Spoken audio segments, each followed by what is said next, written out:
I break failure into two categories, micro or macro. A macro failure is dying. A macro failure is, filing Chapter 11 and going directly out of business. A macro failure is somebody you care about punching you physically in the face and saying, you're a piece of shit, I will never talk to you again. Mm-hmm. I deem almost everything else a micro failure, and I believe that most people look at micro failures and make them bigger than they are. Right. I've got a lot of things not going well. I have way more things not going well than I have things going well in volume, but my overall is going well. My day-to-day is not. Mm-hmm. And I think most people have it reversed. Right. Most people don't take the chances, aren't doing the things on a day-to-day basis to protect themselves from the day-to-day shit, the day-to-day failures. But what's happening is they don't realize at a macro, they're not moving forward. Right. And so they're losing. Right. Like when I lose a big client, I have no choice. When somebody thinks I stink because they didn't like my talk because I cursed, I have no choice. When an event doesn't go as well as you want, you have no choice, it happened. Yeah. The question becomes, what are you gonna do about it? The reason everybody's holding on is you care about other people's opinion. Yeah. You don't want people whispering like, oh, the event wasn't filled out. Or people whispering, oh, Gary lost a big client. You care. Yeah. I don't. You know why? Not because I'm so cool, because it's not practical to care. Like, it's not a good strategy. It's a bad idea. And one will say, but you can't help it. I get it. I can't help hating the Patriots. I can't help, a lot of things, right? I get it. The problem is it doesn't, just because you can't help it, doesn't mean it's any less of a vulnerability to build success. This idea that there's no way to get past the starting block today is just ludicrous. It's crazy. And it's just this poor thinking. And people that are trapped in bad situations, one of the problems is you feel like this is your future. You feel like you're fucked and you can't get out of that. There's no hope. There's no light at the end of the tunnel. There's no rainbow. And if you feel like that, that alone can be incredibly defining and limiting.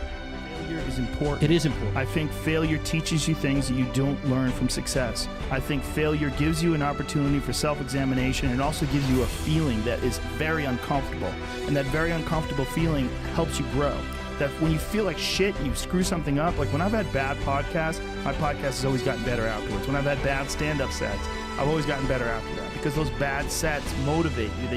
They give you a perspective like, hey, here's some clear examples of where you fucked up. Yeah, what not to do. Yeah, don't look at these failures as like proof that you suck. Look at them as opportunities for growth. Look at them as opportunities to be motivated to do better. I'll be cliche-ish and say that, there is no failure. You just learn from it. But, you just have to put in the time. I think what I learned most is that everybody's got will and everybody's got dreams and everybody's got aspirations, but it's only the people that really put in the time that get there. And I think I learned most that despite any setbacks, that if I just keep on grinding, I keep on working, that I usually can outwork people. And then, I also learned that no matter how many times you fail, it really doesn't matter. All it takes is one hit, and then everybody can call you an overnight success. Love this one. Fail early, fail often, fail forward. It's always a little bit frustrating to me when people have a negative relationship with failure.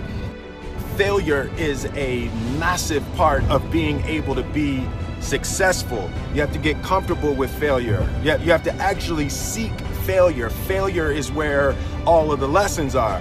When you go to the gym and you work out, you're actually seeking failure. You want to take your muscles to the point where you get to failure because that's where the adaptation is. That's where growth is. Successful people fail a lot. They fail a whole lot more than they succeed. They extract the lessons from the failure and they use that, the energy, and they use the wisdom to come around to the next phase of success. Gotta take a shot. You have to live at the edge of your capabilities. You gotta live where you're almost certain you're gonna fail. The reason for practice. Practice is controlled failure. You're getting to your limit, getting to your limit, getting to your limit. You can't lift that, you can't do that, until you get to the point that all of a sudden your body makes the adjustment and then you can do it. Failure actually helps you to recognize the areas where you need to evolve. So fail early, fail often, fail forward.